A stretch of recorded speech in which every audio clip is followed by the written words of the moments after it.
admitting privileges law that could close 2 of the state's 3 clinics. Louisiana is poised to follow suit with a similar law which could close up to 4 of 5 clinics there. A similar measure has already shuttered providers in Texas. For more, we go to Dr. Chester Chasteen, medical director and primary abortion provider at the Southwind Women's Center, which opened last year. Each week, she travels from Chicago to Wichita to provide abortions in Dr. Tiller's former clinic. Like Tiller, Dr. Chasteen has faced a barrage of anti-choice harassment. Out of concern for her safety, she's keeping her face in shadow. She's joining us today from Chicago. Dr. Chasteen, welcome to Democracy Now! Why do you choose not to show your face today on this broadcast? The reason that Dr. Taylor was targeted, or was able to be targeted so extensively, is largely because he was extremely visible and people knew where he was and what he was doing. So he was in a position where all of his movements were being tracked, and his murder was made possible by the fact that people knew exactly where he was and what he was doing, and they knew that he would be in church at that particular time, and it was the only consistent thing to do. As of right now, the people who are opposed to what I'm doing don't have a very clear idea of what I look like, and so for my physical safety, I feel much more secure that way. So talk about what you're doing. Yeah, so I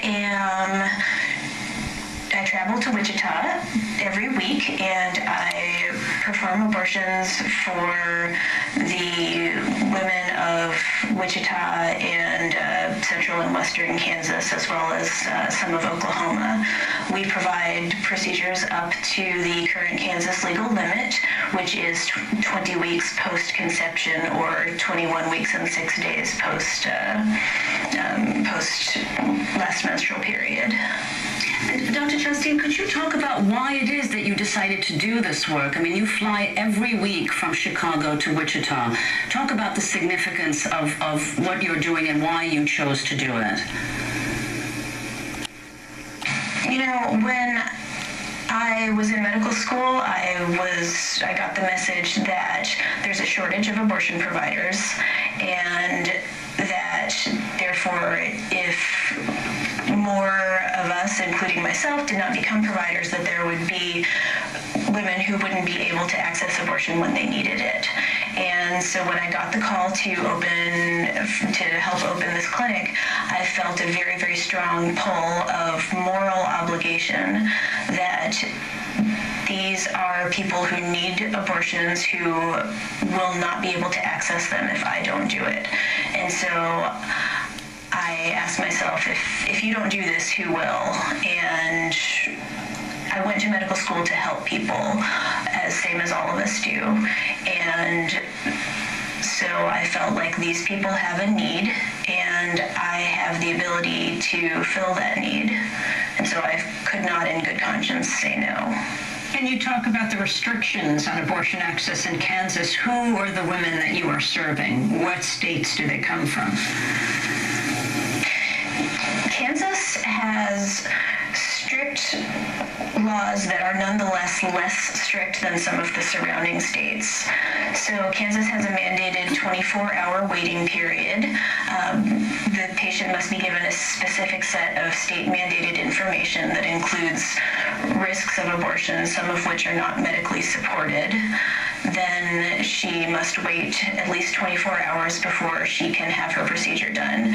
Kansas has bans on not only on Medicaid coverage of abortion, but also on private insurance coverage of abortion. And so all of our patients are paying out of pocket for the procedure, which is a significant amount, particularly for the women who disproportionately seek abortion, who tend to be from lower income brackets. The patients are required by state law to meet privately with the physician, and also to have an ultrasound and to be offered the opportunity to view the ultrasound. After meeting privately with the doctor, they're required to wait at least 30 minutes before they can be given any medication. Kansas also requires dual notarized parental consent for anyone under age 18. And so the women that I see are accepting of this mostly, but they are very aware that the state is intruding into their relationship with the doctor. And so many of them will ask me, well, why? Why do I have to wait? Why do I have to do this? And the answer is because the state of Kansas is hoping that you'll change your mind in this time period. But we have women nonetheless coming from all over the state of Kansas. Kansas has 4 clinics, counting ours, but 3 of them are in the Kansas City area, which is in the northeast corner of the state. And so the central and western Kansas is pretty much served by our clinic, by Southland Women's Center.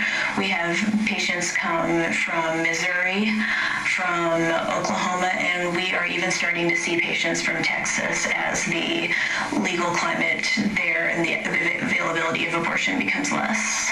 Well, last year, David Leitch from the extremist anti-choice group Army of God posted audio from a jailhouse conversation with Dr. Tiller's murderer, Scott Roeder, where they talked about the reopening of the clinic in Wichita. This is David Leitch.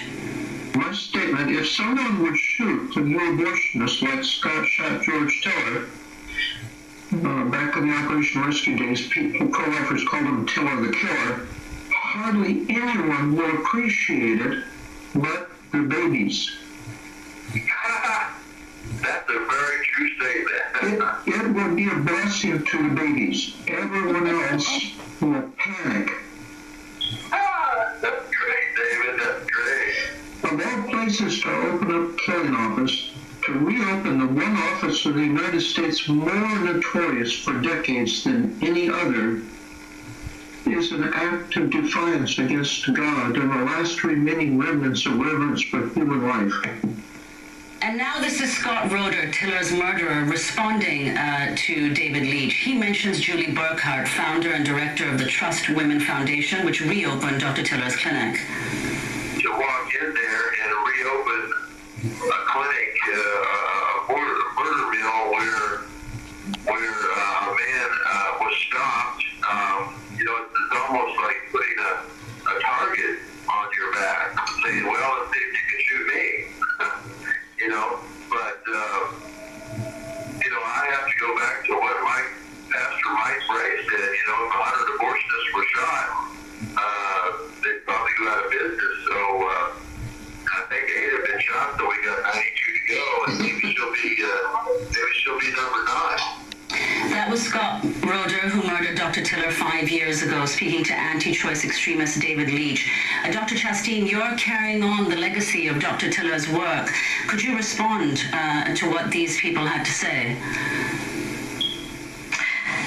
Yes, I want to be very, very clear that the murder and other acts of violence against abortion providers are acts of terrorism.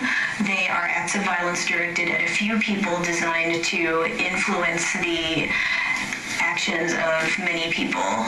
And so they are putting these statements out there using this language that is clearly intended to incite someone else to, as they say elsewhere in that clip, to take action and to stop other providers.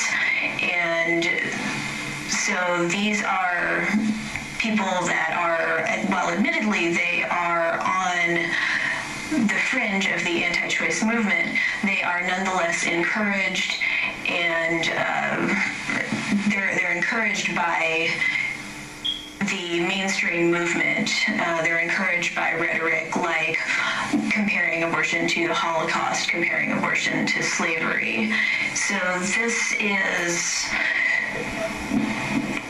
these are extremists, but they are operating within a very fertile ground of sentiment. Dr. Chasteen, are you afraid? Directed against me, yes. Are you afraid?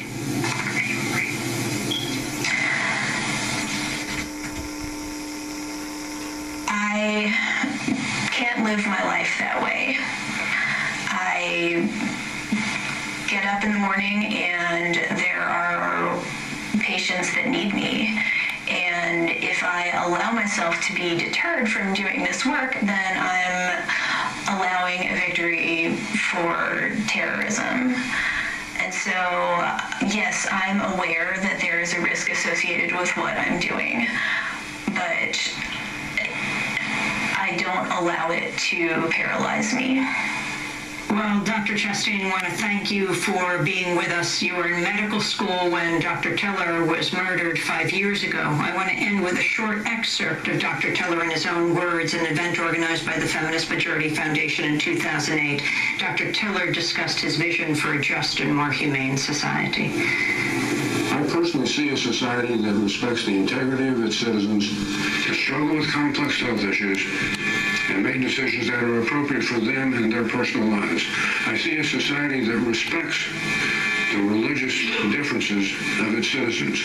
I see a society that rejects hate, rejects judgmental condemnation, and rejects prejudice and racism. I see a government that honors the privacy of its citizens without unwarranted surveillance. I see a society where war is not an option. And the negotiation with mutual respect is the hallmark rather than mutual self-destruction. I see a society where the welfare of all, I see a society where the welfare of all is equally important as the riches of the few. I see a world that discusses solutions without demanding its own answers. We have given war, pestilence, hate, greed, judgment, ego, self-sufficiency a good try and have failed. We need a new paradigm that consists of kindness, courtesy, justice, love, and respect in all our relationships. Work hard. That was Dr. George Tiller, assassinated May 31st, 2009, in his own church on Sunday. Thanks to Mark Bretzfelder for that videotape. And that does it for our broadcast. Also thanks to Chester Chasteen, the medical director and primary abortion provider at Southwind Women's Center in Wichita, Kansas, the former clinic of Dr. George Tiller. Democracy Now! Produced by McCork, Nick Felsar, Mate, Steve Martinez, Simon Confani, Masood Ravi, Karen Dini, Kester, Amy Littlefield. I'm Amy Goodman with Nermeen Sheikh, our whip. Hi, I'm Amy Goodman. Join me and Juan Gonzalez weekdays for Democracy Now!, presenting news and perspectives rarely heard in the corporate media. Democracy Now! Is an award-winning news program which features international journalists, grassroots leaders, and independent analysts, as well as ordinary people from around the world. Join us weekdays at 7 a.m. here on CAN TV 19. Democracy Now! Weekdays at 7 a.m. on CAN TV 19. I've always wanted to go to college. That helps you evolve as a person.